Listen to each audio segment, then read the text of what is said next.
Too hot.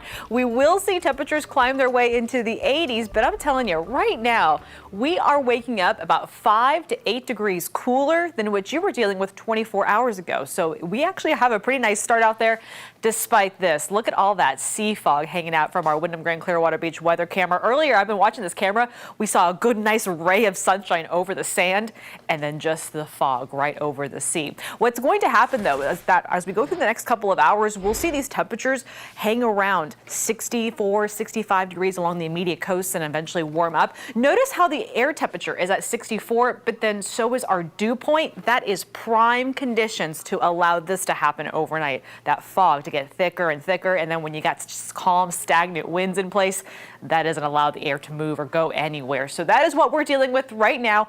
We do have a dense fog advisory for some locations until 10 o'clock this morning.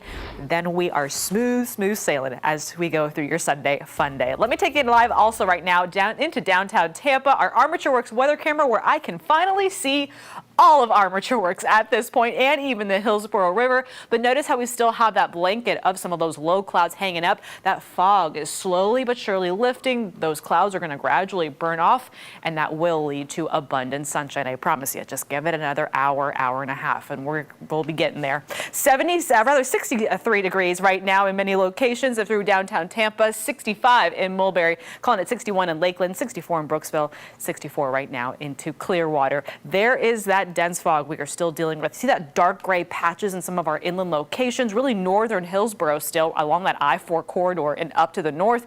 Parts of Polk County still looking at Lakeland, back into Zephyr Hills.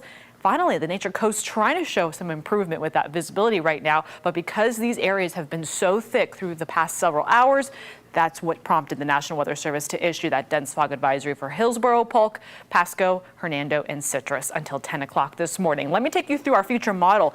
That fog improving, the visibility improving as we go through about 10 o'clock in the morning, then totally clearing it out by lunchtime. That's really going to allow the sunshine to do its job and bump up those temperatures. Yesterday, we made it to 83 degrees. Today, I think we'll be right around 81, 82. But with winds coming in out of the west-northwest, it'll pick up a breeze from time to time. That onshore flow is actually going to feel pretty pleasant. You got that 70-degree Gulf water that will just be moving onshore, keeping our coastal spots a few degrees cooler than what our inland locations will be dealing with. So we're right around Tampa and back out to the beaches.